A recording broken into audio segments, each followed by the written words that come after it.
뉴스의 조수빈입니다. 어제 아스트라제네카에 이어서 오늘은 화이자 백신 접종이 드디어 시작됐습니다. 첫 접종자는 코로나 병동에서 근무하는 미화원이었는데요. 화이자는 보관이나 접종하는 방식이 다소 복잡하지만 일반 주사랑 큰 차이가 없는 느낌이라고 맞아본 분들은 입을 모았습니다. 첫 소식 조현성 기자입니다. 외투를 벗고 팔 왼쪽 옷을 걷자 접종이 시작됩니다.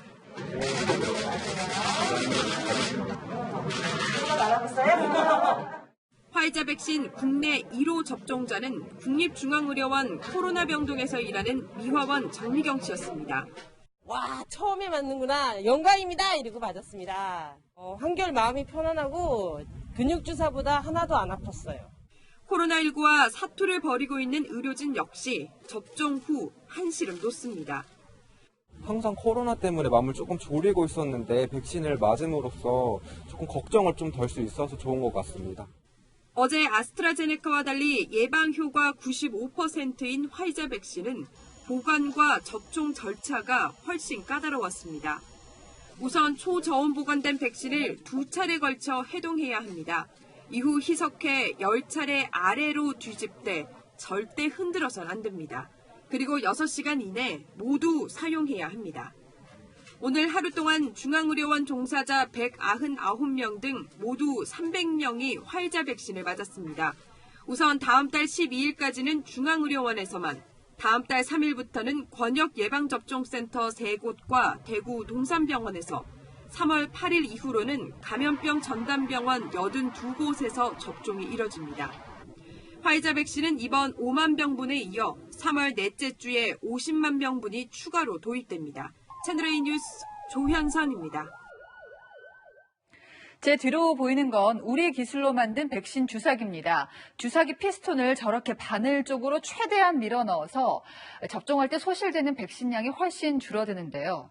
그래서 이 주사기를 쓰면 5명분인 백신 1병을 6명까지도 맞을 수가 있습니다. 그런데요, 막상 접종을 시작해보니까 7명도 맞출 수 있겠다는 계산도 나왔습니다. 더 많은 사람들이 맞을 수 있다면요, 얼마나 좋겠습니까마는 아끼려다가 탈날까 우려도 있습니다. 이현수 기자입니다. 화이자 백신 1병에는 6회분이 들어있습니다. 그런데 오늘 백신 접종을 지켜본 정기현 국립중앙의료원장은 백신 잔량이 거의 없는 국산 전용 주사기를 쓰면 7회분이 나온다며 접종 인원 확대를 검증하겠다고 밝혔습니다. 화이자 백신이 해동되면 0.45cc로 여기에 1.8cc의 생리식염수를 섞으면 한 병의 총량은 2.2cc가 됩니다. 한 명당 접종 용량이 0.3cc인 만큼 7회분이 나온다는 계산입니다. 방역당국은 권고 인원수 접종 후 잔여량이 남으면 추가 접종이 가능하다는 공문을 접종 현장에 보냈습니다. 이 경우 화이자는 1명, 아스트라제네카는 최대 2명 추가 접종이 가능한데 세계 최초 시도입니다. 하지만 현장에선 이론상 가능하지만 희석과 접종 전 주사기 테스트 과정에서 백신 소모량을 기계처럼 정밀하게 맞춰야 한다며 부담을 토로합니다. 논란이 되자 당국은 잔여 백신 접종은 의무사항이 아니라며 한 발을 뺐습니다. 현장에서 숙련된 간호사가 어느 정도 사용하느냐에 따라 달라질 수 있다는 점 말씀드립니다. 7명까지 나눠 쓰는 것을 공식적으로 검토하고 있지는 않습니다. 또 한 명당 정량은 반드시 지키고 감염 우려가 있는 만큼 여러 병에 남는 백신을 모아 접종하는 것도 금지한다고 덧붙였습니다. 마지막 한 방울까지 백신을 허투루 쓰지 않겠다는 취지지만 숙련도를 빌미로 백신 쥐어짜기를 현장에 떠넘기고 있다는 지적도 나옵니다. 채널A 뉴스 이현수입니다. 이렇게 백신 접종이 시작됐다는 반가운 소식 속에 내일 모레가 3.1절이죠. 보수단체가 신고한 집회를 법원이 허용했습니다. 집회의 자유는 헌법이 보장하는 가치이기 때문에 무조건 막을 수는 없죠. 허용하는 대신 엄격한 조건이 있습니다. 서채래 기자입니다. 서울시와 경찰의 3.1절 집회 금지 처분에 반발해 보수단체 등이 제기한 집행 정지 재판에서 법원이 일부 집회를 허용했습니다. 7건의 집회는 불허했지만 자유대한호국단에서 신고한 2개 집회에 대해서는 참석 규모를 줄여서 열도록 한 겁니다. 법원은 방역을 이유로 객관적 근거 없이 집회를 금지하는 건 헌법상 집회의 자유를 침해한다는 이유를 들었습니다.